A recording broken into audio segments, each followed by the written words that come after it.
दुनिया में कोई किसी से हार जाना नहीं पसंद करता, लेकिन अपने बेटे से हार कर पिता खुश होना चाहता है कि मैं पीछे रह जाऊं, मेरा बेटा मेरे से भी आगे पहुंच जाए।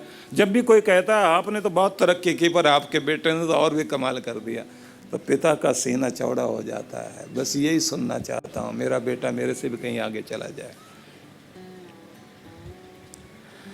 ऐसे माता पिता के प्रति अगर हम अपना सम्मान व्यक्त करते हैं, आदर देते हैं, तो ध्यान रखना वो आदर परमात्मा स्वीकार करते हैं। उस आदर से, सम्मान से, अपने बड़ों की सेवा से जो कुछ प्राप्त होता है, समझ लीजिए वो तीर्थों से भी बड़ा पुण्य व्यक्ति को प्राप्त होता है। इसलिए अपने बड़ों को जितना सम्मान दे सकते हैं देने की चेष्टा करनी चाहिए। जैसे हो सके उन्हें खुश रखने की कोशिश करें, और अगर नहीं खुश रख सकते तो कम से कम उनका दिल ना दुखाएं। एक उम्र हो जाती है आदमी की, वो बोलता जाता है, उसको समझ नहीं आता वो क्या बोल रहा है, तो बुजुर्ग आदमी को होश नहीं होती।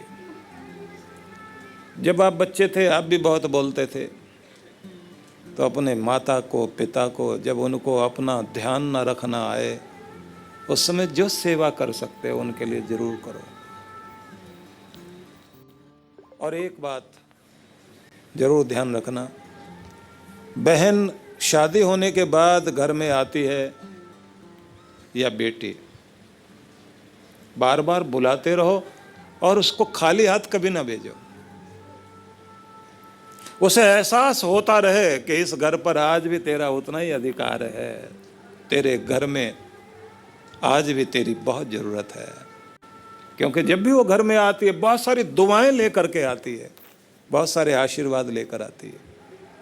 और ये बड़ी दुखद बात है, पति जब भी गुस्से में आएगा, लड़ेगा और बहुत आपे से बाहर हो जाता है, अपने 2 बच्चों की, 3 बच्चों की मां को भी कह देगा निकल मेरे घर से बाहर। और वो उस समय खड़ी रह जाती है ठगी सी, कि अपना सब कुछ देकर भी आज मेरे लिए ये घर पराया है। और अपने घर को देखती है, वो घर भाभी का हो गया, ना इधर की है ना उधर की है। इसलिए जब किसी लड़के की मां मरती है, आप जानते हैं कि सबसे ज्यादा बेटी रोती है, क्योंकि उसे ये महसूस होता है कि मां के साथ ही मायका खत्म हो जाता है। जब तक मां थी, खबर लेती थी, हर रूप में बुलाकर सुख दुख जानती रहती थी। और जब मां न रहे तो बेटी को लगता है कि जैसे मां ही नहीं गई, मेरा घर चला गया। मकान खड़ा है वहीं, मिलने के लिए आएगी बेटी, लेकिन मिलने के लिए आएगी तो मेहमान बनकर आएगी, अपने घर में घर वाला बनकर नहीं आएगी। जैसे घर के लोग आते थे फिर वैसे नहीं आते। जब तक मां बैठी है, मायका है। इसलिए अपनी परंपराओं को जिंदा रखो। अपनी बेटी को, बहन को मान देने के साथ साथ एहसास दिलाओ, इस घर पर तुम्हारा पूर्ण अधिकार है और हम हैं, ये घर तेरा है। तो इस घर की भी लक्ष्मी है और जिस घर में गई है वहां की भी महालक्ष्मी है। तेरे कारण ये घर भी हरा भरा है। इसीलिए तो कन्या विवाह के समय में अपने हाथ में खीलें लेकर पीछे की तरफ डालती है, जब विदाई ले रही होती है। खील खिली हुई लाजा, ये धान, इसको आग में डालते हैं तो खील बनते हैं ना, तो खीले पीछे की तरफ डालती, ये कहती है जिस घर से जा रही हूं भगवान, ये घर भी हरा भरा रहे और खिला हुआ रहे, ये दुआ करती है।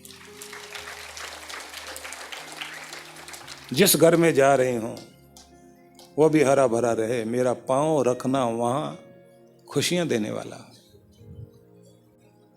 सबको अपनी बेटी का ध्यान तो आता है, अपनी बहू का ध्यान नहीं आता, वो भी तो बेटी है। इसलिए मैं ये कहूंगा, सम्मान दीजिए, बुलाइए। जब कभी बेटी मां से मिलने आती है, खाली हाथ नहीं भेजना। और कमाल की बात है कि जब रक्षाबंधन पर बहन भाई के घर जाती है, भाई के पास जाती है, उसने 2-4-5 हजार रुपये, 5 हजार रक्षाबंधन पे दे दिए। अब अपने ससुराल में आते ही वो गीत गाती रहती है। भाई के पास गई थी, 5100 रुपये दिए, और पति 50,000 रुपये महीने कमाकर उसके हाथ पे रखता है, उसका नाम नहीं लेते।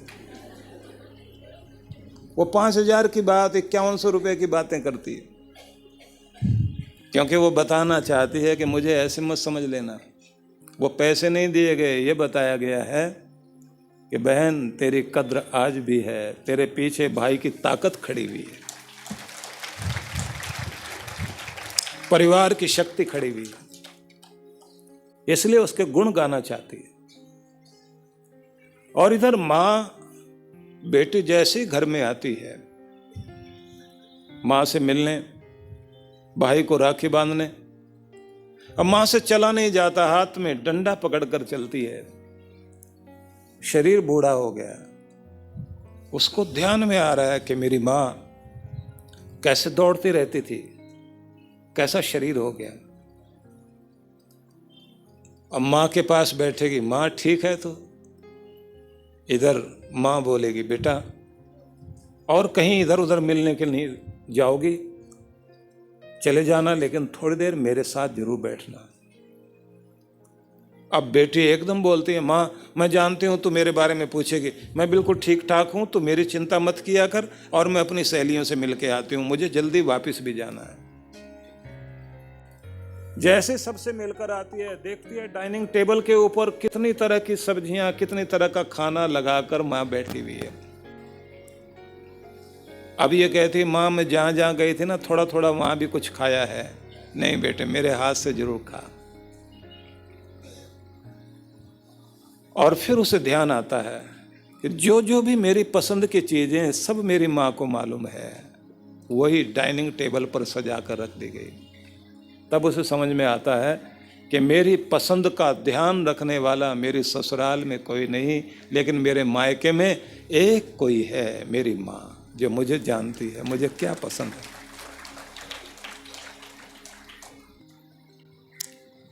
जल्दी करे बेटी तो माँ हाथ पकड़कर अंदर लेकर जाती है, अपने कमरे में बैठाएगी। ये कहेगी, माँ मुझे जल्दी है। नहीं बेटा, अभी तुझे विदाई देनी है। माँ मेरे पास सब कुछ है, मेरे घर में कोई कमी नहीं है।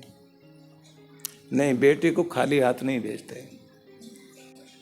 अब वो देखती है कि भाभी अपनी चलाती है, माँ के पास पैसे होते नहीं हैं। उसकी टेबल की तरफ देखती है जहाँ दवाइयों की शीशियाँ कुछ खाली पड़ी हुई हैं। फिर वो अपना ट्रंक खोल रही है। इधर ये कहती है, माँ मुझे कुछ नहीं चाहिए, तुम मेरी क्यों चिंता कर रही हो। अब वो ट्रंक खोलकर उसमें से पर्स निकालती, पर्स में से एक रुमाल में बंधे हुए कुछ रुपए निकालती है, मुड़े हुए रुपए। उन्हें हाथ में लेकर बेटी के हाथ में रखती है और हाथ मोड़ देती है, ऐसे रख ले। अब इधर ये कहती, माँ तुम अपनी दवाइयों के पैसे बचाकर मुझे दे रही हो। ये कहती है, बेटा इनको पैसे मत समझना, ये माँ की दुआएं हैं। भगवान न करे कभी ऐसी स्थिति आए कि किसी बेटी को अपने घर से खाली हाथ जाना पड़े। तुझे खाली हाथ नहीं भेज सकता। जब वो अपनी गाड़ी में बैठकर जा रही होती है, अपनी धीरे धीरे चलती माँ को देखती है, और उस समय उसे समझ में आता है कि मेरी माँ सिर्फ माँ नहीं, देवी है। कितना बड़ा दिल है उसका, कितनी बड़ी भावना है। और उसे अपने बचपन से लेकर अब तक का पूरा जीवन आंखों के सामने घूमता हुआ नजर आता है। इसलिए इस देश में जो ये त्योहार, ये परंपराएं, ये संस्कृति, ये साधारण नहीं है। इस गरिमा को हम समझें, अपनी परंपराओं को जिंदा रखें, अपने माता पिता के प्रति सम्मान दिवस मनाएं, उनके प्रति कृतज्ञता व्यक्त करें।